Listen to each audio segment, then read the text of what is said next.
This episode is brought to you by twolinedmusichutstore.com. Twolinedmusichutstore.com is your all access to culture. Check out cultural merchandise like leggings, hats, mini boxing gloves, and bags. Also t-shirts like hip-hop, nature, rock bands, reggae, and dark fantasy. Fast shipping worldwide. That's twolinedmusichutstore.com. Now let's check out this episode.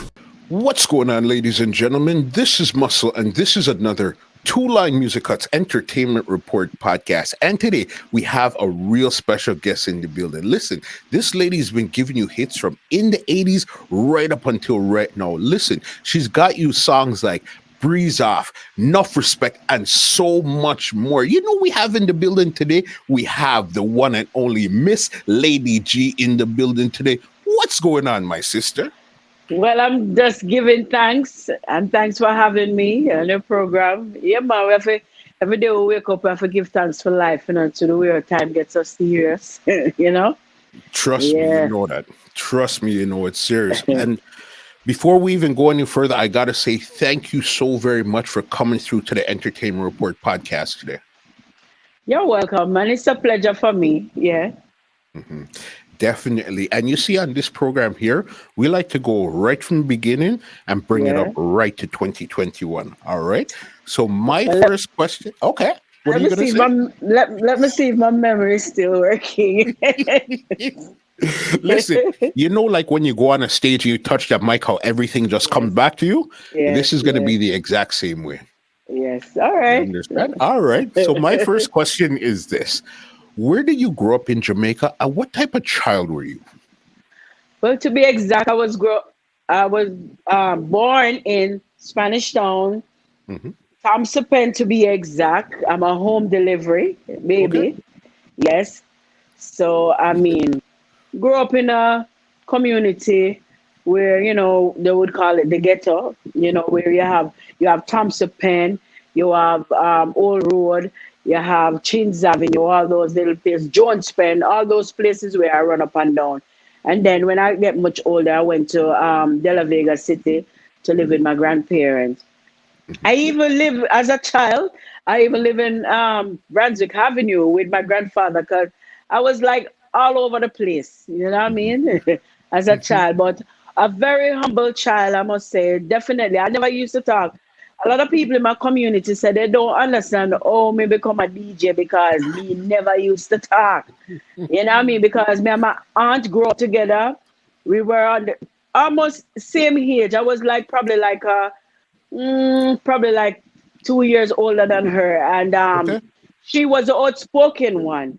I was a little quiet one that, just quiet and don't talk much, Grew up, my mother, single parents, single parent home with my other siblings. Well, I have other siblings on my father's side, a lot more. I think I probably about 12 brothers and sisters I have on my father's side. But on my mother's side is 6 of us. And I'm the eldest one for both my mother and father. Got you. And when did you become interested in music, or when did you start discovering music around you? As a little girl going to school, I used to always love to participate in all kind of events, whether it's sports or whether it's acting or whether it's dancing. I just was one of them kind of little girl, and reciting poems also. Okay. I used to love to recite poems. So that's when I realized that really I love, the limelight. And then visiting my father on a couple of occasions, I get to realize that my father is also a musician. Okay. His name is Crimo Kenroy. He's now working with the Congos. Okay. My father sing back up to the Congos, the little white-head man. Well, everybody had white in the group, my father, so like Santa Claus, me and everything. So going there, visiting my father now, I realized that I used to see all kind of instruments, guitar, because my father is a professional bass player. So I used to see guitar and Congo drums. So more time ago, I used to just make a whole heap of nice. And I remember one time he had a record that he did and he gave it to me, and I cherished that record so much. I was like, you know, so proud, yeah, my father, artist, Hmm. you know. And then, like, as I said, start performing at, going to primary school. I used to go to Crescent College. Hmm. And as a little girl, I was very annoying to even to my brothers and sisters. I used to always like any song that is popular, I used to sing that song and create my own lyrics to it and use it to tease them. Okay. So I used to always do it to my sister at one point that I mean, no feelings to it, but I'm just being real. My sister Mhm. gave me a cut on my hand because she told me, stop it. She said, stop it, stop, Mhm. stop. And I keep on doing it. And when, my mother heard what happened, because I had once to go to the hospital to get stitches in my hand. Okay. Yeah. And when my mother heard about, my mother said, yes, she will stop. So that's what I used to do. I used to make up my own lyrics and mock my sisters and brother and let them cry, you know. So that's Crazy. the girl I was I hear. growing up. When you heard the music, what type of was it more DJs or singers that you liked, or you just liked everything at that time there? At first, I used to love singing because people like Dionne Warwick, Hmm. it's kind of R&B song I used to listen to, Marsha Griffiths, Judy Mowat, that song, Hush Baby Mother, things will be better. We used to listen to them song there a lot. So, Hmm. so I used to tell myself that I could sing, you know what I mean? So I used to always sing. Hmm. But the whole DJ thing come about where when I moved to De La Vega City now, and Papa San was living there, because Papa San family was living in Thompson also. And then this housing scheme built up, and we all, family moved to another place. And it was De La Vega City was a new development. So we all went there to live. And, we used to have a little concert at night time where we hung out. Myself, Papa San, Dirtsman, Wickerman, all of us, used to hang out and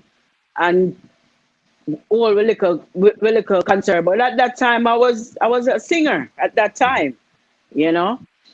And then now Papa San was the one who started to DJ first, Okay. so yeah, he used to DJ on the sound named Stereophonic before he even reached the creation, Stereophonic out at East. And um I used to, he used to like be in our house because we were like one big family as kids grow up, because his parents and my parents, they are good friends, Okay. so we were, kids just grew up like, it's almost like we grew up in a one yard, Hmm. so I used to, sometimes when the truck used to come over on the highway at De La Vega City there, and so Son used to be, his house was like in a little lane, but my house was on the front. So I could see from where my grandmother house is over to the highway. Hmm. So when the truck come, then he would stay at my grandmother's house. And when the truck come, he would run across the street to go on the truck back to go to dance. So yeah, and I used to admire his creativity.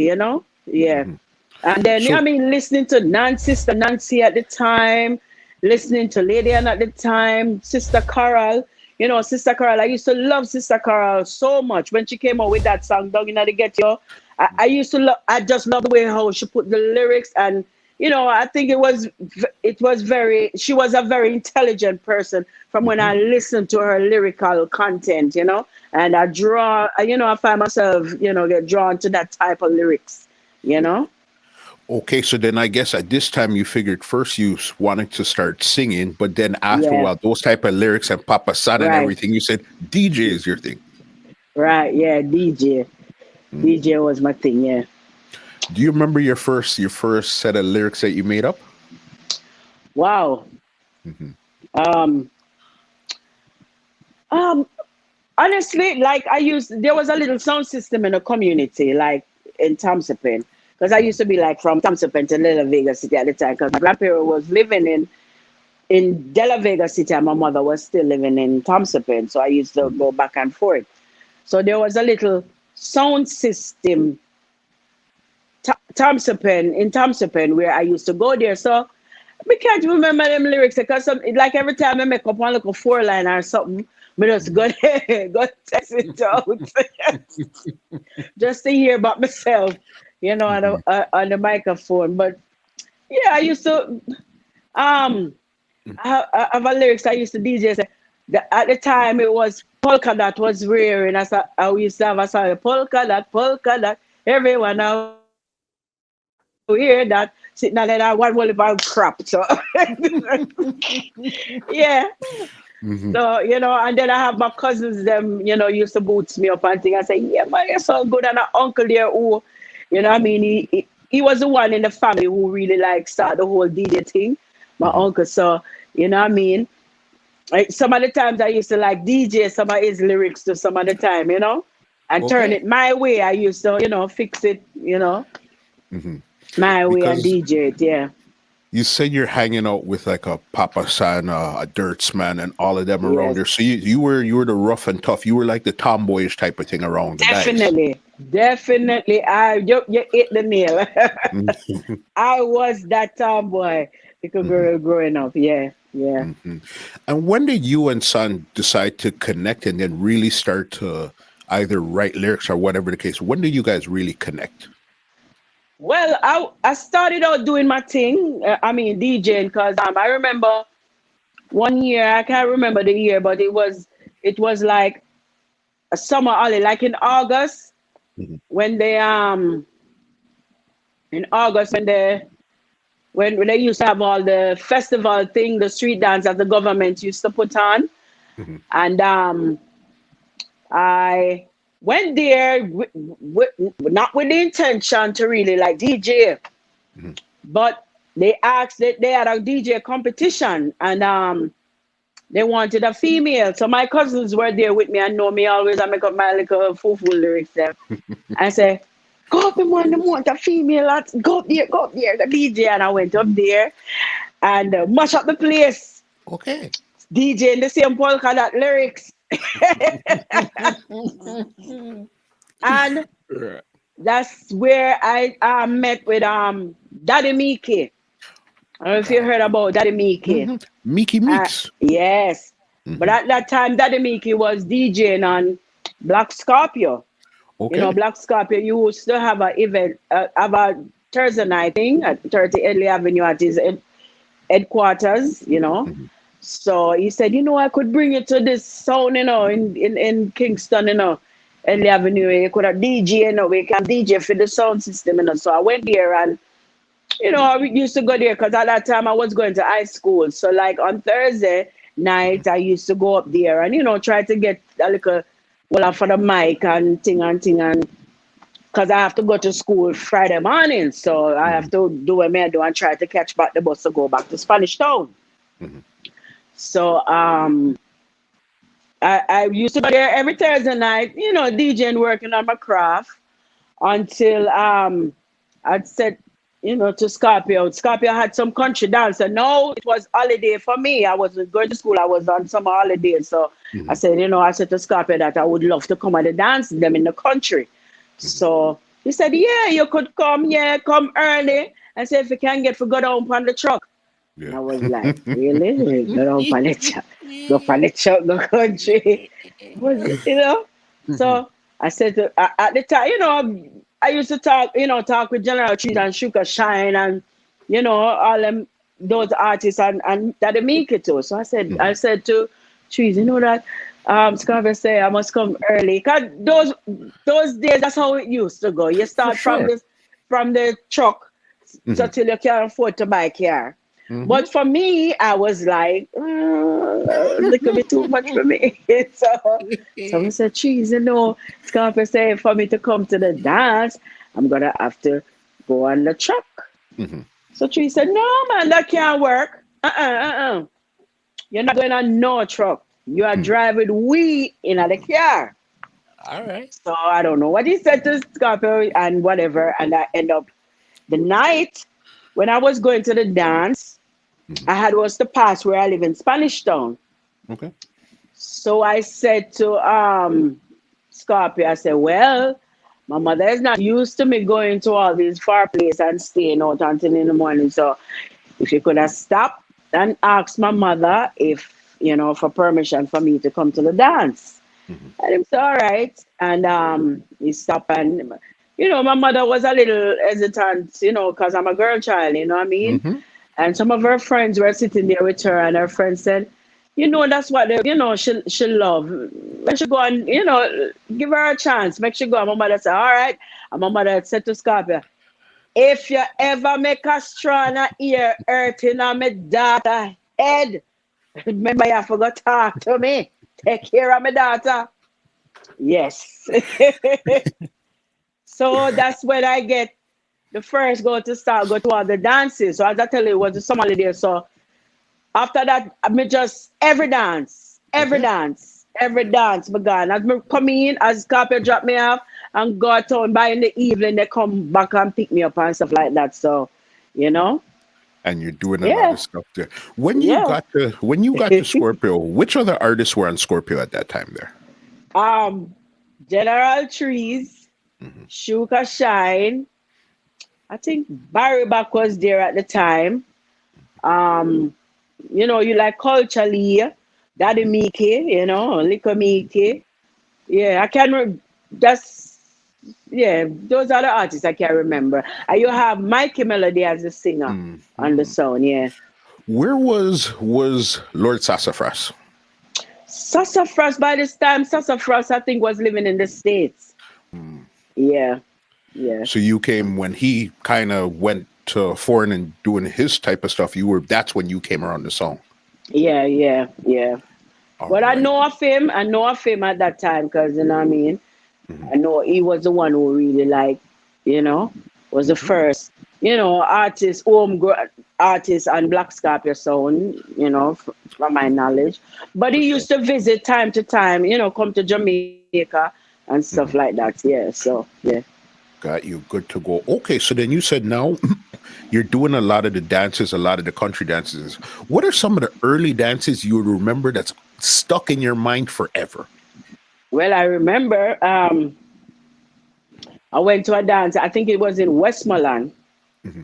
I went to a dance in Westmoreland and that night that night something happened to me. That night, Daddy Mickey, Mm-hmm. I tell the story before. Daddy Mickey was smoking a spliff and he said, hold this for me, G, I mean, they hold the spliff and thing and the scent start inhale the smell and everything. And then I say, take a look at draw fight and draw fight. And I remember when Daddy Mickey said to me, said, G, whether if I give it to Oli, I said, I don't know if it was done. So that night, all I know, I was like, I couldn't DJ the night. Black Scorpio was so upset. He was like, Mickey, you see what you do? Why did you give the people and pick me? Weed and all those stuff. And Black Scorpio was very protective of me, I must say. After that, he really did, like a father figure to me. I must say about that, but about Black Scorpio. And then I remember next time I went to a dance in Mandeville. In Mandeville, and I'm telling you, it's like it was so cold, and at those days it was hams. It was, AM system. It wasn't like no, computerized thing. And trust me, I was so cold the night. I tell myself that no, I don't think I really want to do this. I'm not going back to no more dance at all. Yeah, and me used to get one and two, all off of the mic, and cause I start, working myself, have my little one and two extra lyrics every night, you know what I mean? And then I think we did a dance in Jack Ruby Lanto. Yeah, I can remember I went to Jack Ruby Land and the night there. Yeah, man, Lady G do her thing, yeah. So that build me thing little by little, at that time, Never have much lyrics, but one on one, You're figuring it out from there. Before we even go too far, how did you even get your name, Lady G? Well, Lady G, Well, this man named Sassafras. I know a lot of artists back in the 80s supposed to talk about this man because this man played play a great part in a lot of artists' career during the 80s. This man named Sassafras. Sassafras was the only posters man in Jamaica, I would think. The only person, if you're keeping an event, you have to go Sassafras. No matter where you are in Jamaica, you have to come off a tree road and find Sassafras. So I remember when Stan used to DJ on Lee's Unlimited, and Sassafras was the man who used to print all the posters and stuff. So I wanted those days in that time when I was DJing on Black Scorpio, my name was going on the posters. So I started feel a little weird. So San said to me, you know what? I can bring you to this man named Sassafras who print posters and him put your name on it, man. So when I went there, he said, what's your name? I used to call myself Sister Janet. So he said, Sister Janet, because Janet was my pet name in my community. So he said, Sister Janet. No, man, that doesn't sound like artist name. I'm going to give you this name, Lady G. As from now, your name is Lady G. And I took on that name and, run with it because there was a lot of ladies during that time too. So I took on that name and from that day. Did he ever tell you why Lady G and what the G was supposed to stand for in the first place? Not really, because he used to have people he couldn't say Lady J, you know what I mean? So it didn't sound too right. So he just said the G. And then I just put meaning to it and say, Lady Goddess, Lady Genius, Lady whatever, you know what I mean? But he didn't really have one day I need to ask him that, why did he? I never asked him that question, never. Yeah, it is just sound good. So I just say, yeah, may I work with it. Work with it. You know what? You're right. Yeah. And look, it's now like a household name after so many years. You're right. Right. Okay. You're on the song. You're going along on the song. You guys are doing your stuff like that. Yeah. When was the first time you went into a studio to record? I can't remember. It was in the early 80s, but I can't remember the exact date. But the first person who took me to a studio was Black Scorpio. That time he started to do his own label because at the time Jammies around the place and Jammies and Scorpio kind of have a little competition thing going on. So he decided to have his own label. So he took me to Channel 1. Channel 1 was the studio. I first recorded and I can remember it was Soji, this engineer named Soji was the engineer at Channel 1 at the time.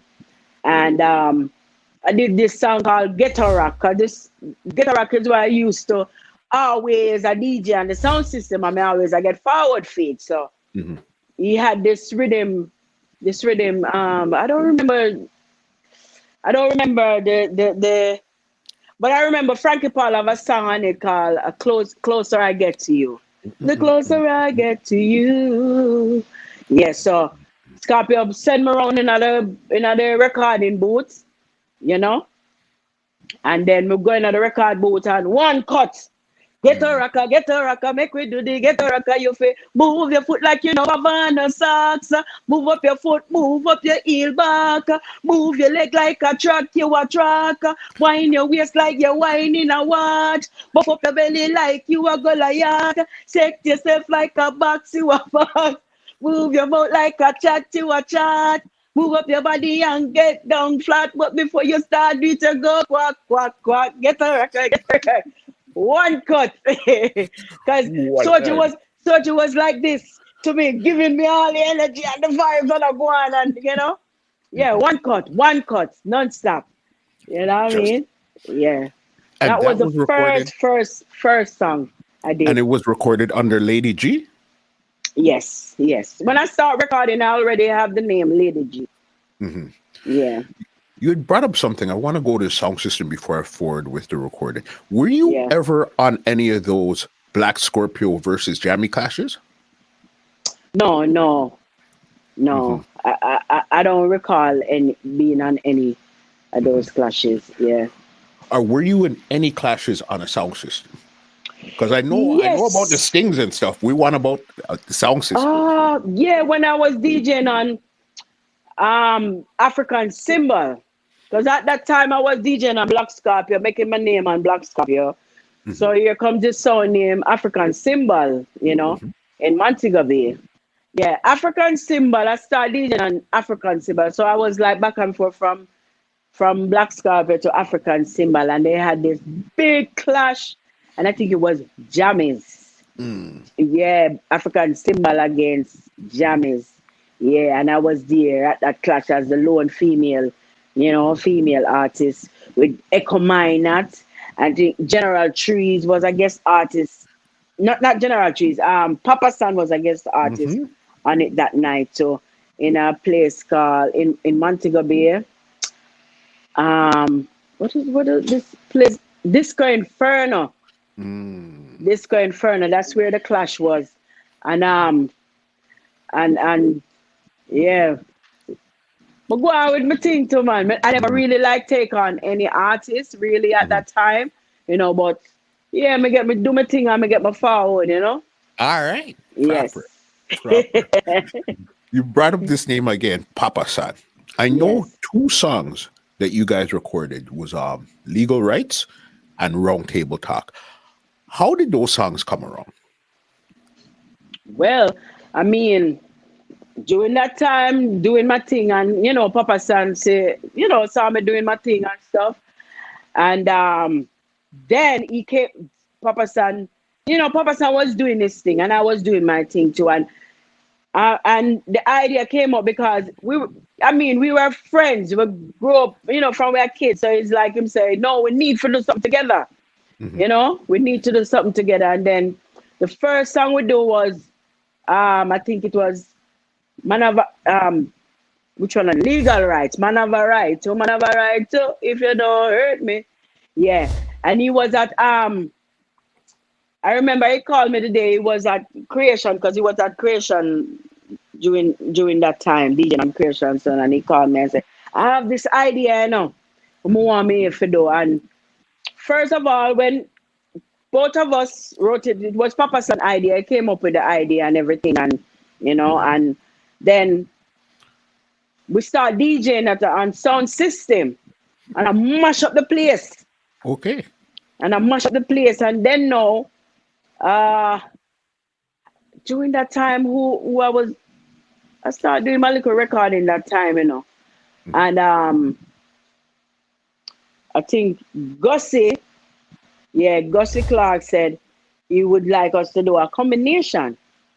So there goes again, me and Son and a couple of our friends was hanging out at this house, and he came up with Papa Son again, came up with the idea and wrote the song around a lot of friends. It was like a stage show, because everybody was participating in it. Because when Papa Son come with his line, then me come with my one, and we line them off a hot. So we get the forward right there and then, so yeah, so we know that song would have a forever lifespan to it, because it was real, it was a real, vibe, with other people around us. It wasn't just 2 of us sitting there, writing it, there were other people around giving us, approval, From there, because I think Legal Rights was recorded for the Techniques label. Yes, Legal Rights at the time, yeah. Because Techniques was the label that was going on at the time, Winston Riley. Yeah. But I remember a record before that with Winston Riley. Okay. Yeah. Junior Ranks was the person who took me to Winston Riley to record one night. And that's when I did the song Samphire Lover, that with myself and Upton James. I think Winston Riley already have Upton James did the song. So I was there waiting for the whole night, waiting to voice. I'm like, I don't even know what I was going to voice or whatever. I was just there sitting, me and Junior Ranks as my friend. And then he played the song and said, find some lyrics to this. and the rest is history. Just going to the recording booth, and that was it. If you notice that in the song, I called Junior Rank's name. A lot of people thought it was Junior Ranks did the song. Okay. Yeah, Yeah. because she was there. She was the one who, take me to the studio. So that's the first time I really record for Winston Riley, techniques. Okay, so it was two songs that you recorded, or it was two hits that actually came out of the Techniques label? Two hits. The two songs that I did for Winston Riley was two hits. The one with me and Upton James and the one with me and Papa San. Yeah. At the time, and Tiger and Anthony Malvo had that song on the same rhythm too. And so it's like, we were wow with Tiger and Malvo song. Yeah.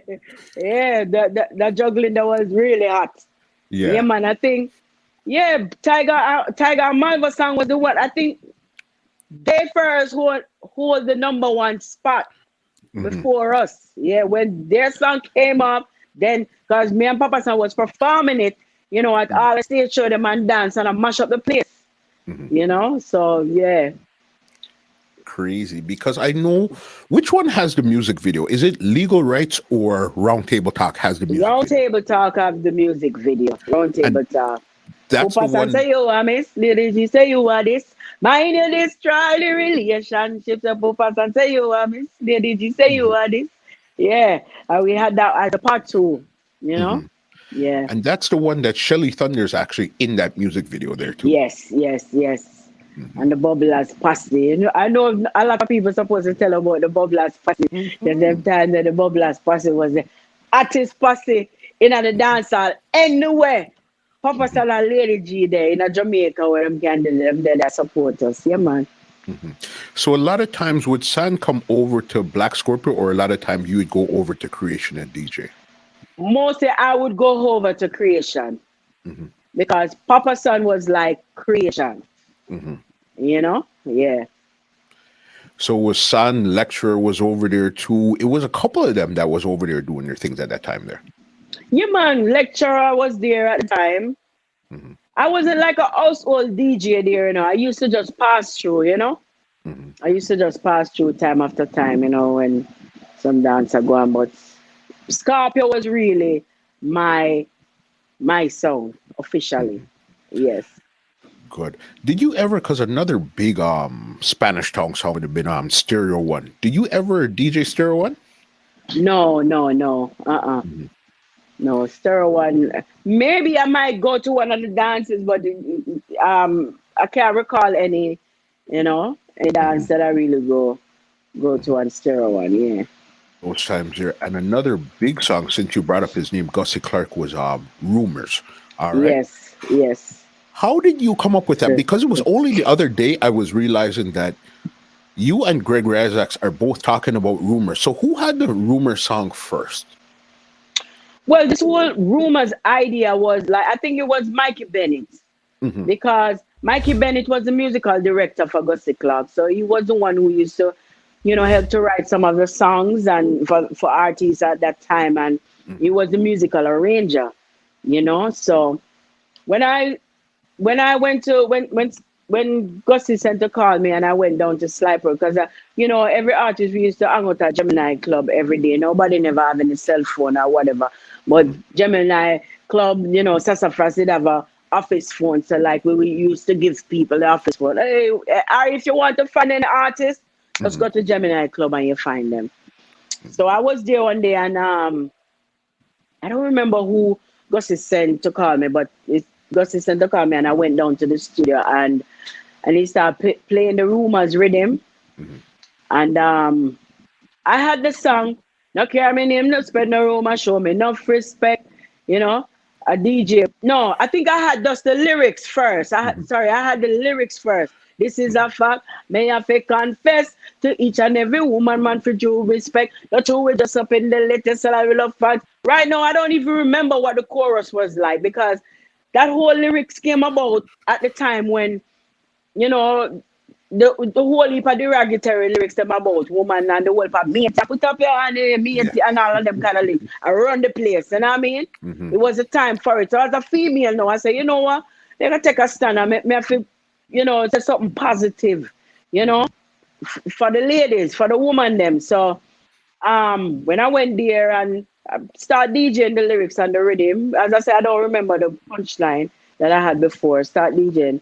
Um, um, Mikey Bennett was the one who said, "Oh, about sing this as the punchline. I carry my name, no spread no rumor, show me enough respect, and that's how that really come about. Because I sing that, no carry my name, no spread no rumor, give me enough respect so till my throat get dry." Mikey Bennett said, Mikey Bennett, all right, take a break, go drink some water, and come back. Yeah, I was kind of a little bit upset. I'm like, oh, gosh, just singing this whole thing over and over and over and over. You know what I mean? But it was worthwhile, Yeah, that song was written with my friend in Spanish Town to De La Vega City because so much talented people came from my community. This youth name, we call him Dudo, Joseph, Joseph Jackson. He was my neighbor. Okay. He was my neighbor. So, yeah, we used to always like go down to the river because there's a Raya Cobra River close by De La Vega City. So we used to always go down to the Raya Cobra River and so we go write lyrics, because Papa San, I don't man will set the trend with the writing lyrics and always I walk with them lyrics book and thing, So we say, yeah. So if you want to be an artist at that time, you have to have your lyrics book and you have to write the lyrics them. So yeah, we went to river that day and I said, I want to write something that to uplift the females, and that's the lyrics that came about. Even the part that when I said, we come up on the street, the man them say, we look fresh. That was one of my brethren who he was in the water swimming. And then he came up, fresh. I would say, I put that to the lyrics there. So, Crazy. Yeah, everything that's natural, And what did that do for your career now at that time, having that monster hit on your hand? Well, Enough Respect was the song that really put me on the recorded musical map at that time. Because at that time, I didn't do the combination with Papa San yet. Okay. For Gussie. Yeah, we didn't do the combination with Papa San for Gussie yet. So, yeah, that Enough Respect just take off and, yeah, I'm start traveling and, start doing a lot of shows. The big shows, them like Reggae Sun Splash at the time and, yeah, and Sting and all them show this. So yeah, Enough Respect really put me on the recording musical map. Yeah. Since you're talking about shows, let's just get right into it. Two massive shows, Sting 88 and Sting 89. All right. Right. Yes. What do you remember about Sting 88? I think 88 was the one with you versus Sister Charmaine, Lady Mackerel, and Lady Junie. 88. Right. No, Junie Ranks was the first one I can remember. It was myself, Lady Junie, Sister Charmaine, and Junie Ranks. Got you. Yeah, Junie Ranks was on that one, and I was the one that nobody, because I didn't have much recording. Sister Charmaine was the female artist who was doing a lot of recording, and also Lady Junie, she had a couple record. I didn't have much recording. I was just like mostly a sound system DJ where, travel all over Jamaica and make my name. So going into that clash, Sister Charmaine was the favorite at the time. You know what I mean? So, yeah, I tell myself, say, I'm going to make my mark. I mean, I'm look, my Spanish Town crew like Dirks, man, booth, I said, gee, I want to you, because I'm not telling them, I'm kind of nervous still, you know what I mean? Because, big platform like that, clash. Dirks, man, was the one, so I want to you, them girl in the bad like you, was the one who, trust me, talking about him right now is like, my heart hurting, honestly. You know what I mean? Dirts, man, good youth, For sure. good youth. R.I.P. Dirts, man. Yeah, and he was the one who, like, bootsing me up. They're not bad like you. I'm like, yeah, man. So I went there with that, confidence, say, yeah, Dirts, man, some are bad and they're not bad like me. And how did it end up that night there? end up that night really. Sister Charmaine, she did well. She did well, but I was the highlight of the show that night because nobody know much about me. You know, nobody know much about me. So I was like the talk of the town that night. In the morning, 'cause, you know, Sting go straight back till in the morning. Say in the morning, and Lady G, them I talk about. Yeah. Was that the hanging tree here? No, that wasn't the hanging tree here. No. That was 89. Yes. Let's talk about that one there. What happened at that one? Well, I want to tell her, my friend Junior, and she have a lot of influence on that one. You know, she was in that clash too. Okay. And she was like, gee, the hanging tree thing, something that with Sham, I know that ring the alarm thing that with Charmaine have. No man, you have to kill it, man. You have to kill it. You know? So it there and thing and the night I think that clash was now Sister Charmaine, Lady P, Lady Patra, yes, and myself. Yeah, that clash. So well at that time, you know, my name started call up and thing. I became a household artist at that time, recording and everything, you know. I mean, you know, people in favorite at the time. But everybody do. Charmaine should have do her thing and everything same. And you know, Lady P was the uprising one. Lady P was Lady P was, trust me, tough. Tough. She was one of them who really like, you know, give me a little, me have to really, my antenna them have to go up. Okay. Yes. Yeah, Lady P, yeah. Because she's a bad DJ. Yeah, man, definitely. So so after the night, now we did and blah blah blah and I go on and you know which one of the clash? I know it's more than one clash, but those are the two clash. The clash there and this clash is the one who stand out in my mind. And so Sister Charmaine, you know, I go on with her thing and I do her thing and she never saw that one coming. she never saw that one coming, the hanging tree coming. Because I want to tell you honestly, that night when I went to Sting, you know, I was having a bad night. I wasn't feeling good. I was so upset going to the show. Okay. And you know, and it's like went on the stage in a little vibe like Chuck. It's gonna be a little walkover, you know what I'm saying? Yeah. But when we hear Charmaine, start the war now, and she gonna say, hey, Mr. Madden, I want you bring me 3 coffee. I'm gonna say, boom. I'm here, Lady P, follow up on it. And I said, no, me I forgot to say something. So what I did, what I call it, strategy.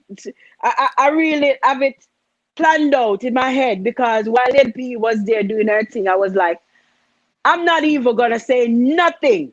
I'm just gonna no intro. I was just gonna come straight in with the song and just sneak it in for the people. And in my mind, I said, you know, that would be more effective. You know, and I did it and it worked. And then now I just start freestyle some lyrics now, because you know that Hanging Tree is a song by Johnny Osborne. Yes. Yeah, it's a song by Johnny Osborne. So I sing that and then I start freestyle some little style, you know, right there and then. So yeah.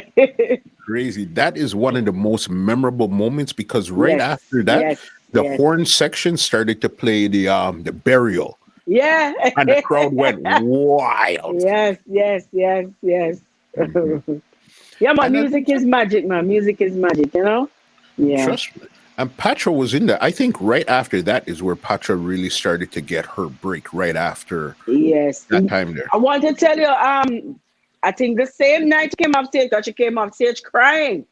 What? Yeah, she came off stage crying. You could ask her. She came off stage crying.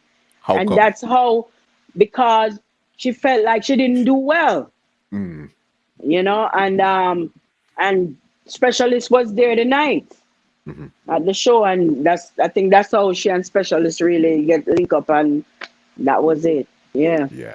From there, no, those are classic. Those two 88s and Yes, 89s, man. Yes, classic, man. classic.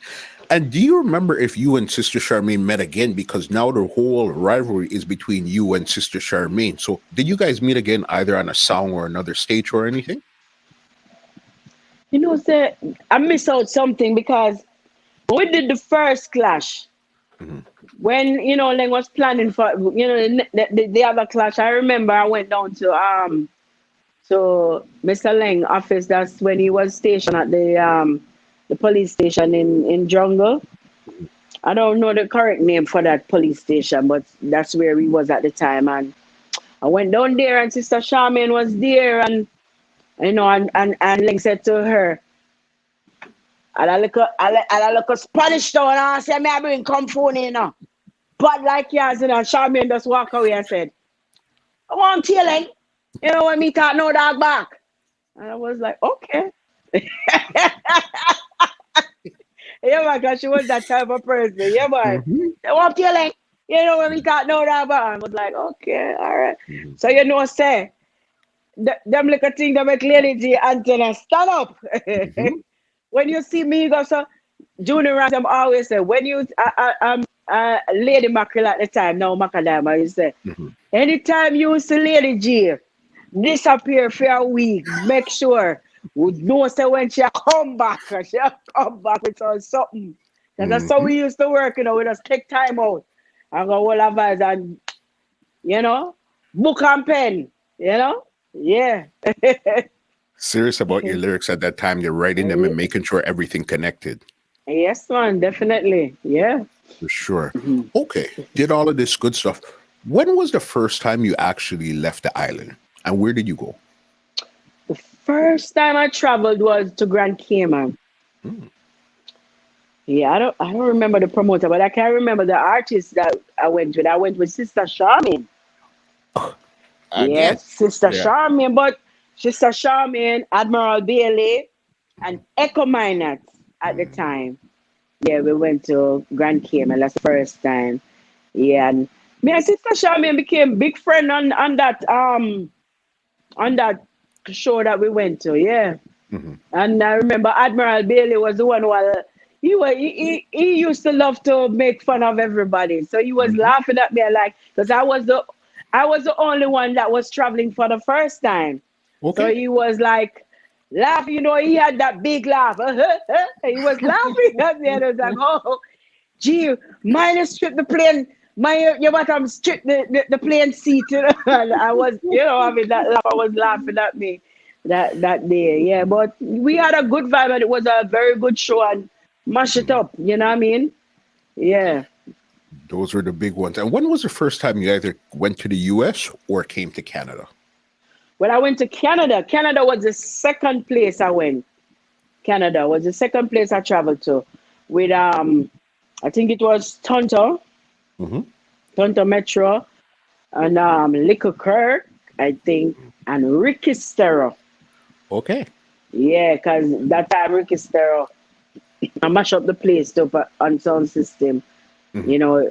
So and it was Patrick Roberts who took it too. 'Cause, Patrick Roberts. Well, I think he was living in Canada too at one point, so he, Okay. he had a whole other link in Canada. So Mhm. yeah, Canada was the second place I went to, and then after that, the next place I went to was I came to America with Clinton Lindsay was the person at the time that was bringing in artists into America. Yeah, yeah. Those days, honestly, those days was kind of rough still. Like, Why you say because that? What's so rough about that? I can remember sometimes we used to sleep all in the airport. Hmm. Yeah, sleep in the airport at the hotel. Sometimes they don't pay for the hotel. The people that put us out. We have to go Mhm. friend house to stay. It was rough because I mean, we just was doing it for the love of the music and we didn't have any. a proper, management team, until after that, then now this lady, Junie Star, she was the one who took up my career and start managing and, booking show for me. And that's when I went to England when she started booking for me. Yes. And what was the reception like outside of Jamaica? Now that you started traveling, when you came to Canada, US, England and stuff, what was the reception from the people? No, Canada was like one of my special places to go to perform. Yeah, Toronto people, because it's like me and Papa Son was like Toronto people favorite. Mm-hmm. You know what I mean? And I can remember the first time when I went to Canada. It's like it was a dance. It wasn't a stage show. It was a dance, and I was there DJ, and it's like like the people that was listening to me at that time. The people was listening to me at that time, and then I was like, I wasn't like feeling it. I was like, sure. That's such a Canada people. I'm boring, man. Sorry. And then I realized when I went back to Jamaica, I get another call for Canada again, and Canada, and I'm like, really? Mm-hmm. And that's when like anything come out of my mouth, anything, I just hear nice. Mm-hmm. And I became, and Canada became one of the favorite place for me to perform. Yeah, it's always a joy going to Canada to perform. Yeah, man. Crazy. So you're going through, you were still, because you came in where sound system where you're DJing on the Black Scorpios, the creations and Right. all of that stuff. It went to Right. record it, and then everything started to change where actually DJing live on sound system was fading. Right. You got into more Right. recording and dub plates and stuff like that. So then Right. now in the early 90s, around when did you actually leave Black Scorpio and start to venture out on your own?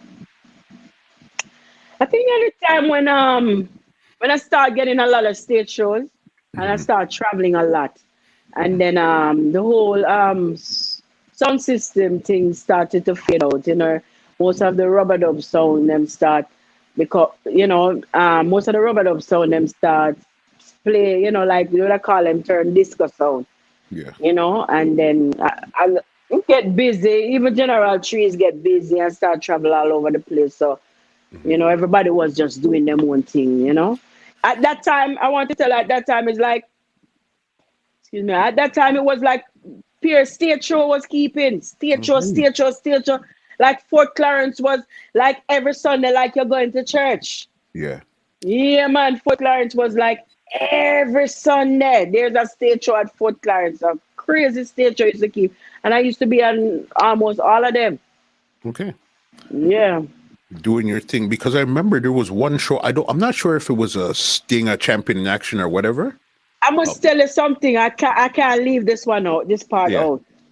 When I remember one time I went to Canada after that. Mm-hmm. After that first time I tell you about when I went with Ricky Stero and Tonto Metro, and I went next time I think it was with I went one time with Ninja Man. At the time, Ninja Man, hot, about up the place.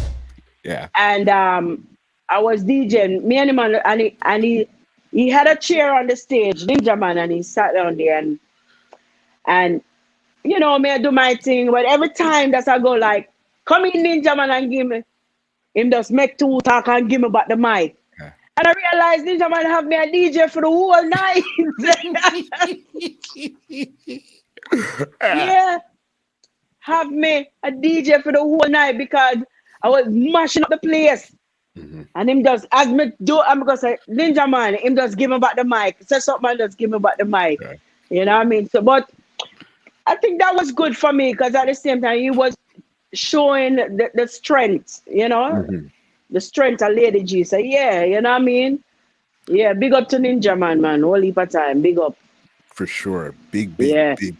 As I was saying, with stage shows, I remember there was one show in particular. I can't remember if it was Champion in Action or Sting, where Papa San had brought you out, and this was one of the earlier times you guys were doing legal rights. Yeah. I want to say, like, I remember when we did, we did legal rights. Yeah, called me. I think that was the year when he was in the Red and Black. The two Yes, where's color hat? Yes, the outfit. hat was Yeah, half yeah, black, yeah, half red. yeah, Yes, yes. yeah, yeah, yeah, Mhm. yeah, yeah. I remember, and I had the 40 odd way. I performed in the 40 odd way earlier on, Okay, so and they're then both the same night. yes, yes, Mhm. and he called me on later in the night and mash up the place. But you know, the most memorable performance of me and Papa San, Mhm. I think it was Sunsplash. Hmm. Sunsplash. I remember we first performed that song at Sunsplash, and at that time we had the two songs now, I Mhm. think, and they put on Papa San in the morning. Mhm. It was in the morning, early in the morning. Them call on Papa San, and you know them time they look like people have them reggae bed, and Mhm. it's like people are asleep. And I remember when Papa said, "Lady G," because when San was on, I'm mashing up the place, Mhm. I mash up the place, And when him said Lady G is like the whole I don't remember. It was in Montego Bay, but I remember the Sunsplash had moved from one part to another part in Montego Bay. I don't remember the Okay. venues, but the morning there is like you just so the all of who that sleep just wake. Everybody get up. Yeah, man, I can't forget. I can't forget that morning. Yeah. Yeah, See, you man. see, because you're one of the few, because there wasn't too many artists like from the 80s into the 90s that would record, be on a stage Yes. show, and on sound system. It was Yes. either a sound You're system right, stage show. And I Mhm. wasn't even thinking about that, Honestly, I Mhm. wasn't even thinking about that. Yeah. For You're real. dominating all three of them. Yep. You understand? So all of this stuff is doing good in the 80s and stuff. How was your Yes. transition now from the 80s to the 90s? Because as I said, this is when sound systems started Yes. juggling and stuff. How easy was it for you, or even hard for you, to transition from that 80s style to now the 90s style? Well, during that time, like in between that time, I took a break Hmm. from performing and stuff like that, for family reason, and I took a break, and then um, I remember after after having my second child, I think Danny Brownie, that's in the 90s now, and Danny Brownie started producing. Hmm. Papa San was the one who really introduced me to Danny Brown. Well, I worked with him before because Danny Brownie used to with Steely and Clevie, they used to make tracks for Gussie Clark, So the Okay. 90s now, if I came back now, then Papa San introduced me now to Danny Brownie. Hmm. And that's when I start recording for Danny Brownie. And at the time, I can remember that was the same year, I think, when Dirtsman died and everything. So I went there and Danny said to me, boy, gee, what you don't like to sing about? Hmm. And because it was still on my mind about Dirtman so much, I was so hurted. I Hmm. said, you know what? I want a song that talking to these gunmen, you know what I mean? Hmm. To, a message. I want a message. I want a message for them. And that's how we came up with the song, Is It Me or the Gun? Is it me or the gun? Tell me which one now will make you have more fun. May I ask again, is it me or the gun? You put it back for you hit me and you must have it done cause when the rain start fall and the night get cold and you need someone to have and to hold. Can your Glock or your Chrome 9 play the role? When loneliness start at me and don't stop patrol, who are gonna send chills down my spine and to my soul. You out a road that talk about you big and you bold when you should have be a lover, you a play gangster role. Is it me or the gun? And that's where it all started with me Hmm. and Danny Brownie, you know? Yeah, man, and then it's like me just start record. Hmm. And Danny just, as me record them, Danny just drop them. Danny just drop them. And this you was at Danny Brown at the time. When I went to Main Street, there were Madame Joe, you know Madame Joe, you Okay. know, General Degree, Mm-hmm. and but Madame Joe wasn't recording, but he was there. And Mm-hmm. you have General Degree, you have Buccaneer, you have, I think it was, I don't remember if Archive come later down, but you have Goofy, who is Mr. Gino, and Chrissy D Mm. at the time, yeah. But you had Junior Tucker, 'cause Junior Tucker and Papa San and Lieutenant Stitchy was the artist that who really like started out the whole Main Street crew thing. But Okay. you don't know through them and they already met them name already and already established, you know, them get busier. But you know, them did they hold the vibe with Danny and still recording. Mm-hmm. So when I think Junior Tucker went away and thing and you know Papa San, you know, I do him thing or elsewhere and thing and Stitchy. You know, them used to just come in couple time and come record. But after that, Danny decided that he wants to have a crew. You know, he Okay. wants to have a, you know, because he started out with the managing thing, he started with the managing thing and everything. He started build a whole empire where, you know, he had his office where he sold record and he start managing us. And because at the Okay. time I think it was just Degree and Buccaneer he was doing management thing for at the time, you Mm-hmm. know. So yeah, and the whole thing start there. And Madame Jo was there as a real talented youth who could Mm-hmm. write very well. You know, so me and him used to do a whole lot of writing. We go everywhere go right. We go Hope Gard, we go Devon Hope. We just used to just link up every day. It was like a 9 to 5 job. I get up in the morning and I just come straight to Main Street and you know, I would just write.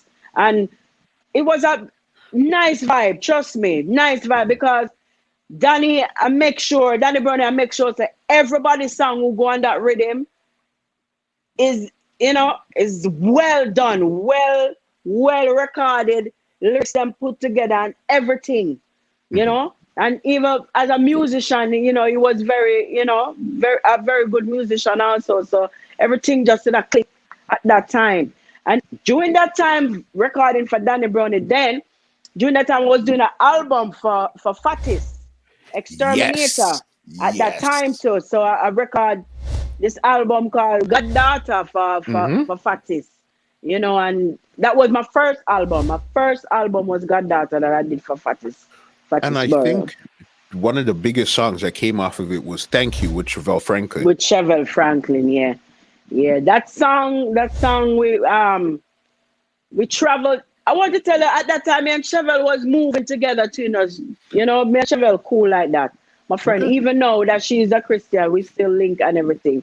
But I remember at one point we were like on a little, you know, vibe. We are par and you know we got penthouse and go vice Mm-hmm. couple song penthouse combination. We was like on a combination kind of vibe. So we used to just, Okay. you know, vice combination together, both of us. Cause we did a couple songs for for I just call his name. Donovan Germain. Donovan Pentos. Jeremy, yes, her Pentos, yeah. Mm-hmm. And so the day I went to the studio at Fatis used to record at Gussie Clark's studio. So I went there and the song was and the rhythm was playing and Chevelle said to me, said, G, you know, say, we need to write a song, you know. I give thanks, you know, to the Almighty and I should just start singing, and that was it. The lyrics was written right there and then in the studio. Yeah. And that was it. Yeah. And that song really took us to the Caribbean. Because that song was like in like St. Croix on the chart for months. We Mm-hmm. used to go there like sometimes I used to go by myself, and the next time Chevelle used to go by herself, and another time both of us would go. That song did very well for us on that album. Yeah.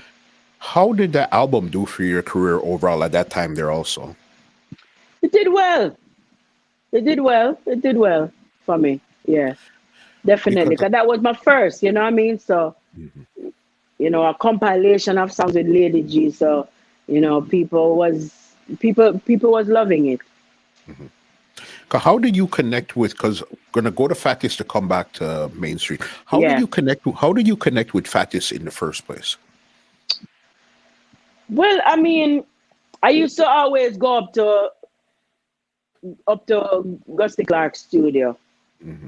and walking through the gate that day, and Fatty saw me and he said, because at that time I'm a household artist. Hmm. People know me. You know what I mean? So he said, Jimmy, have a rhythm in there playing, and more you go inside there and go listen to it.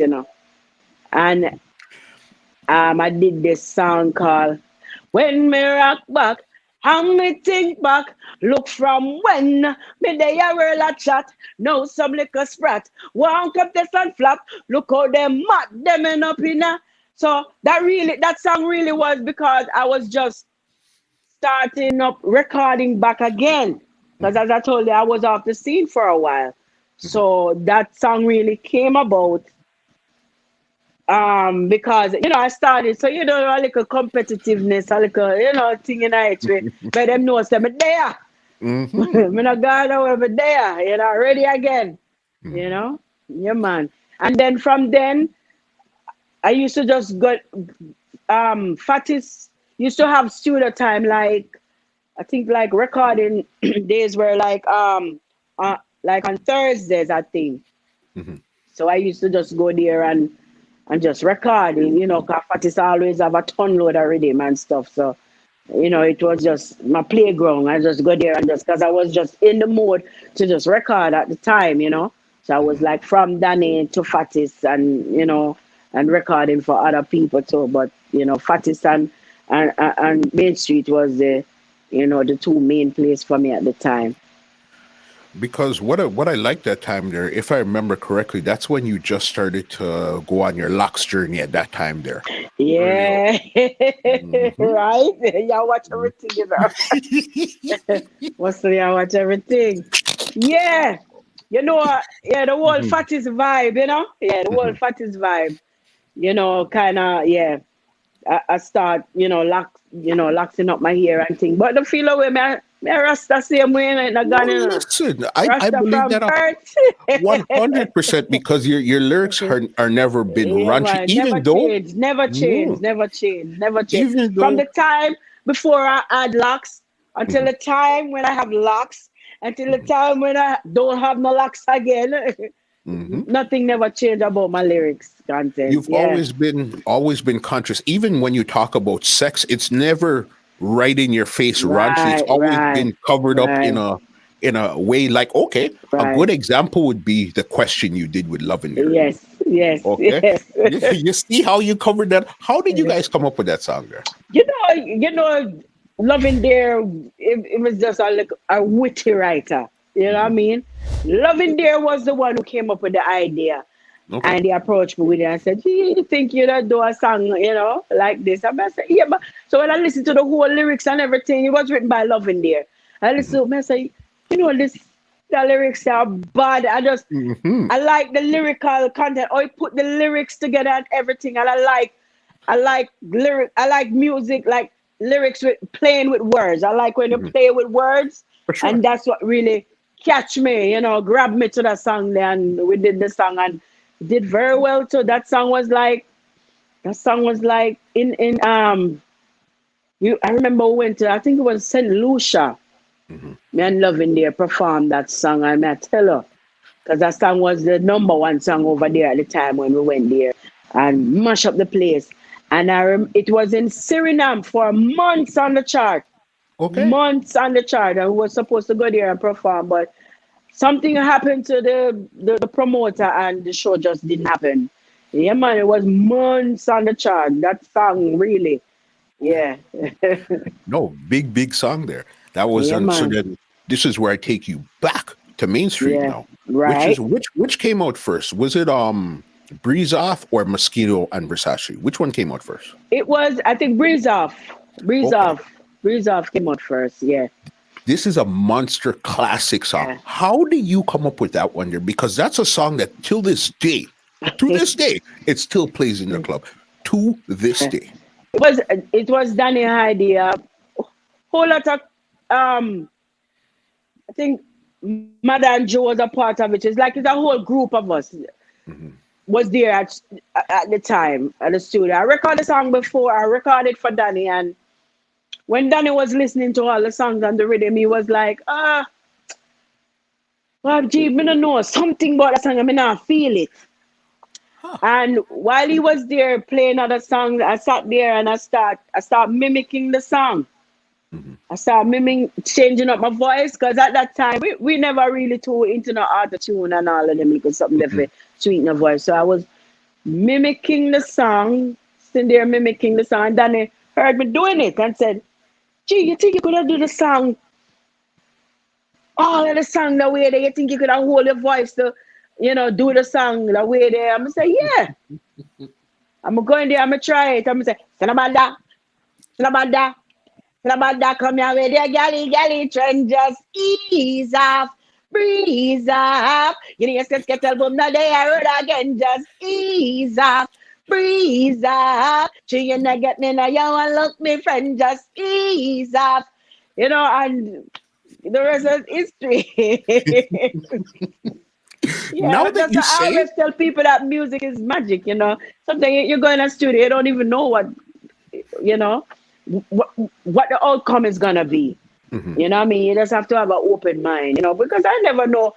I wasn't even thinking that I would do my voice like that. Yeah, I didn't went in the studio to say I'm gonna do my voice like that. I didn't have the least idea. It just came to me as I said, out of frustration, that's the sound came out of frustration because everybody's song already recorded and was ready to go and everything set. And here comes Danny telling me, "Boy, something about your song, G. Me just nah feel it. Me nah something about it. The lyrics are everything all right, but me nah feel something about it." And out of frustration, I just sat there, start singing the song, just start mimicking my voice. But knowing me still growing up, as I tell you, say, I'm a, I'm a person. I love drama and I love doing other people's voices and stuff like that because Shelly Thunder is one of my biggest my biggest fan because when me and Shelly Thunder link up and me start talk and start imitate some people, she like, "Gee, you know, easy," But I don't. It's like I'm not conscious of doing it. I just find myself just clicking those characters sometimes, But that's just part of who you are. That's just your yes, essence of. That's why I think you're yes. such a wicked stage performer. Is because you know how to put it on. You know what I mean? That's Yeah, what I comes think down so. to. Yeah, yeah. Okay, so then I think one of your last hits you might have got out of Main Street would have been Moschino and Versace. Yeah, yeah. How do you come up with that there now? Yeah. Honestly, I think Mhm. that song was written for Dave Kelly. Yes, it was written for Dave Kelly. Baby Sham was the one who was responsible for that song. What? Yeah, I went to Baby Sham called me and said, "Gee, want to put a rhythm here," and Dave Kelly, not Dave Kelly, Baby Sham Mhm. came up with the song, and Dave Kelly just didn't voice me. The night he just didn't voice me. So I went and did it for Danny Brownie. Yeah. No idea. This is why Right? I like to have these conversations because these Yes. these stuff Yes. matters. It just really goes to show Yes. your journey in the Yes. business that it's never straight. It's always bend and Yeah, lean and man. stuff. But No that's perfect. a No joy. perfect. No perfect. Mhm. No perfection in this thing here. You Did know? you were you traveling with Main Street also? Yes, yes. We did a tour. I remember we did a tour myself, Chrissy D, Red Rats. Oh, I forget Hmm. Red Rats. Hmm. Red Rats. And who else was on the tour? Archive was on it too. Yeah, yeah. We did a America. We did the USA tour. We did a USA tour. Yeah, which was a sell off. Do you And I remember? remember the first time we went to as a group, as a Mhm. crew. we went to Costa Rica because Red Rat was huge. And the whole Main Street crew was huge in Costa Rica. It was just Main Street crew in concert. Yeah, and I'm telling you, it was a big crowd. It was a bash. Big, big, big, big. That's all we know that like the Main Street crew was so effective. Okay. You know what I mean? Yeah. Because you guys were different. You guys weren't really doing too much hardcore dance. It was hardcore dancehall rhythms, but the songs were a little bit more light. They were almost like comedy-ish per se. Yes. Yeah, while you have at the time you had Dave Kelly with the hardcore and Main Street was there was just making family music. I would call it family music because it could play in any household. You know, was accepted in any household, you know, which was good, and that's what I'm for. You know, I love music where it can entertain everybody. You know, yeah. Get it. Another big moment that you had over at Main Street would have been when you were performing in Third World Cup. Oh yeah. Man a bad man. How did that situation? Yes, how did that situation come up in the first place? Really, well, Danny Brownie was the one who really do all the business aspect part of it. And I was supposed to do a little acting thing in that too, because I did my audition, for it, but when we went to Costa Rica, I think something with the flight thing got messed up and I didn't come back on time. So I only get to do the performance. I only got to do the performance part with the song.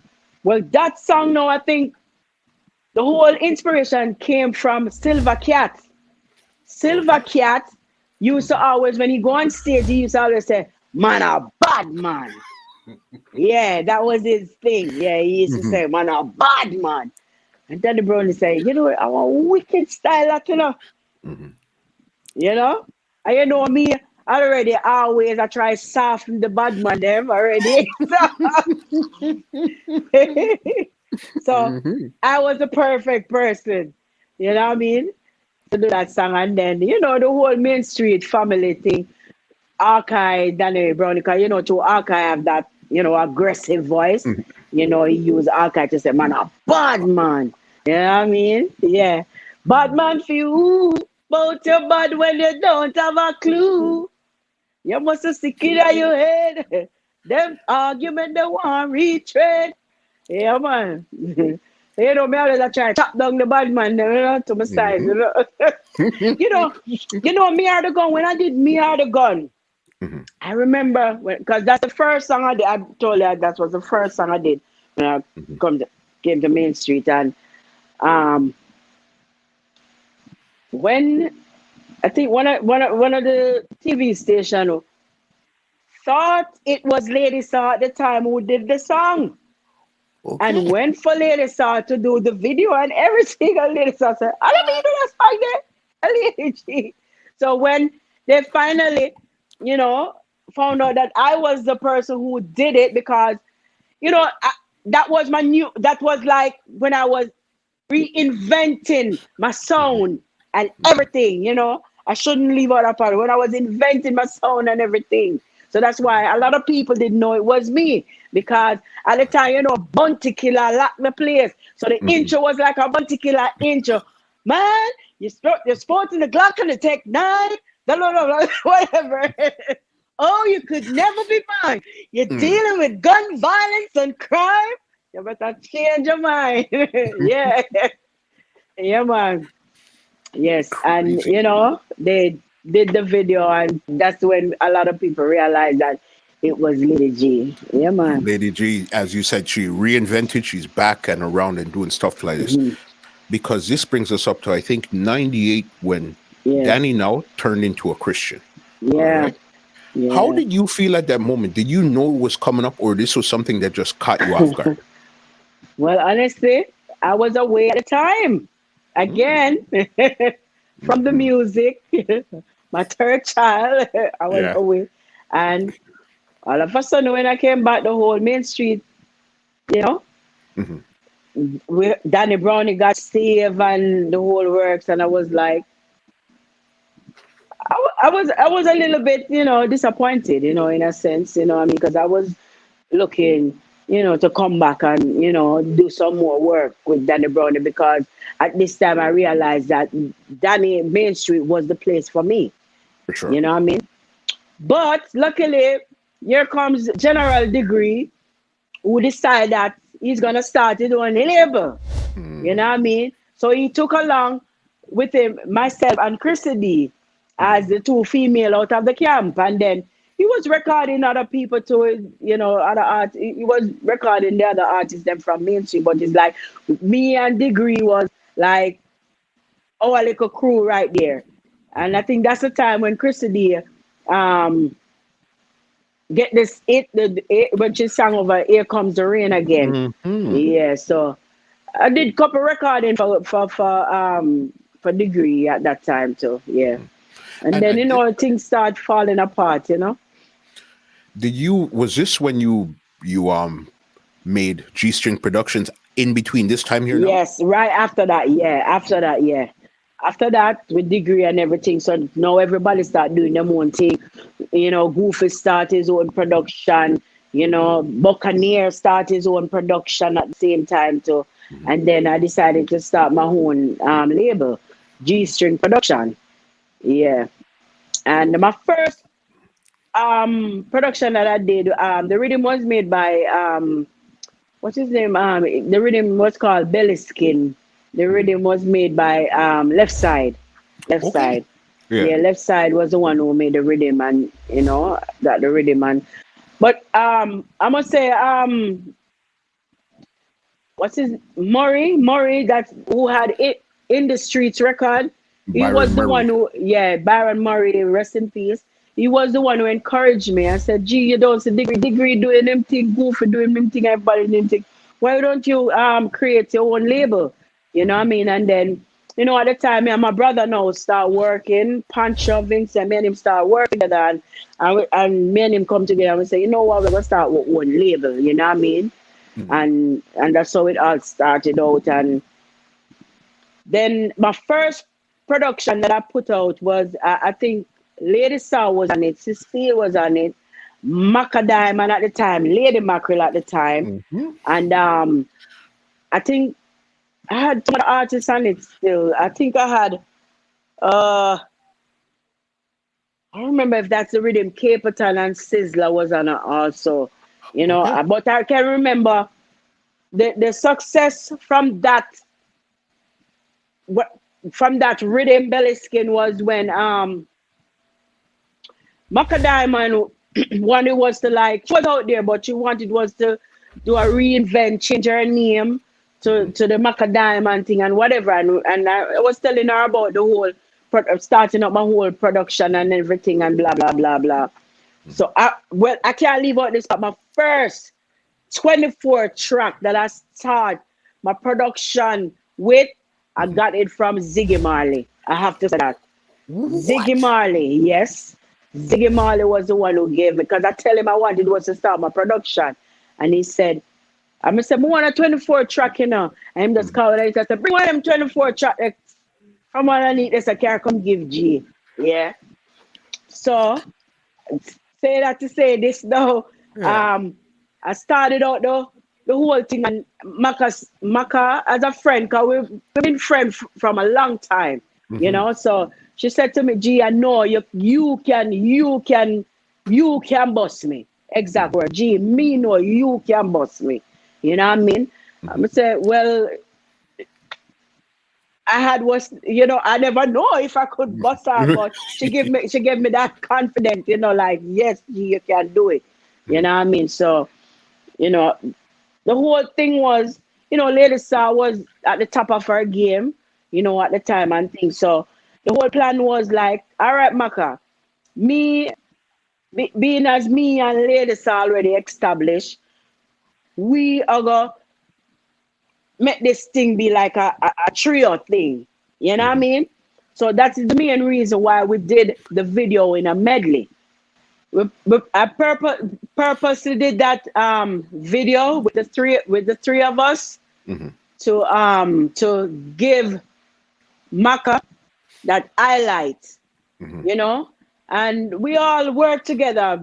Lady Saw was down with it and everything, and we all did that video. When that video came out with Macka, because I had a song on the rhythm, Lady Saw have a song on the rhythm. When that video came out, a lot of people, she reinvented herself so much that a lot of people didn't even know that it was the same Lady Mackerel.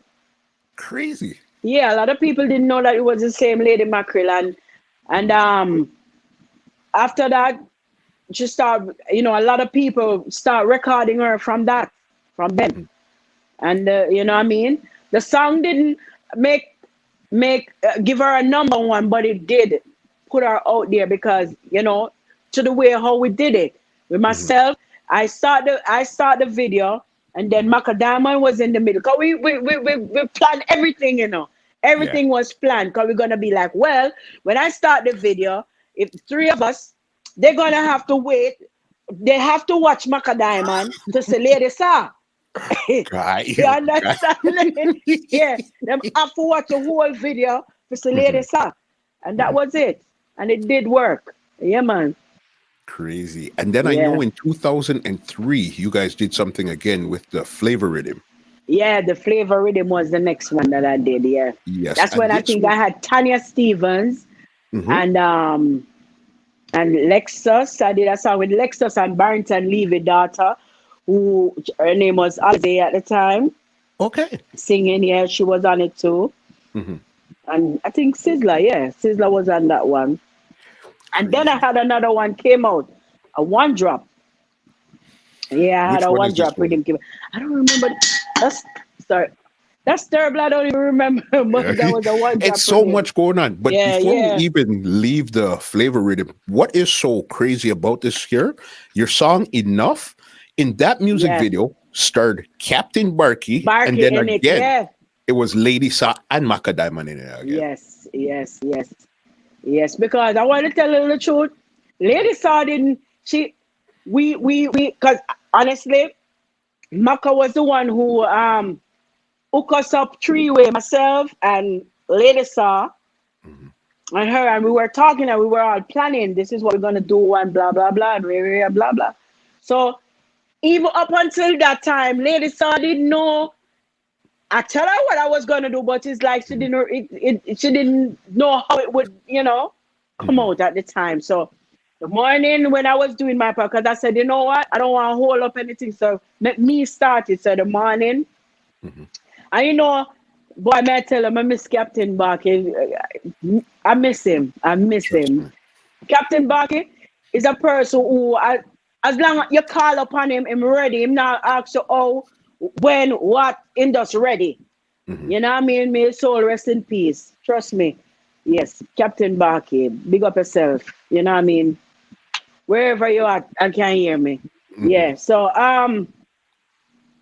So we call him Barkey the man. I said, Barkey, we want you to play that particular part, Mhm.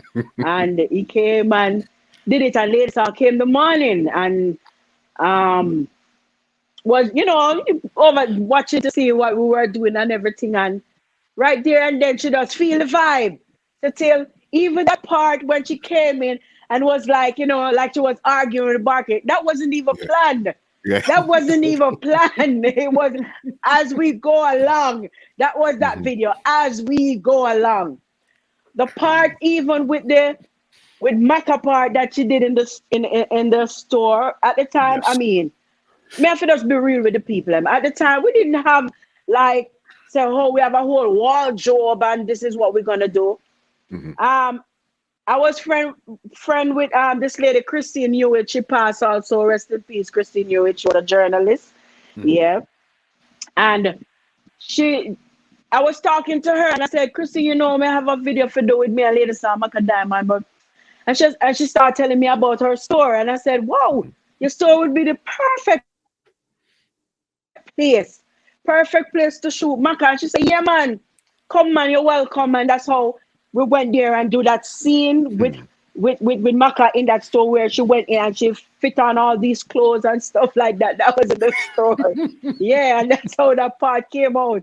Yeah, so it's like it wasn't like any script, Mhm. anything.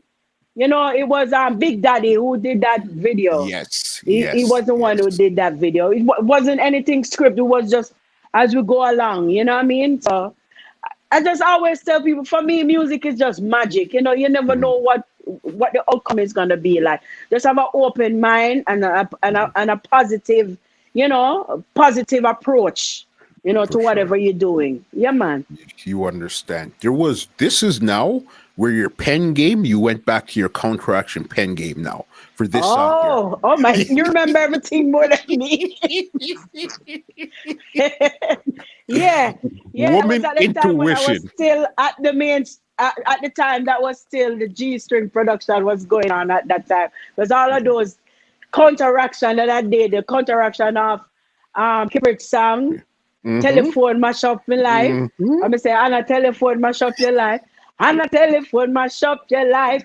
Man, are you when I rate your wife? You know, see, say.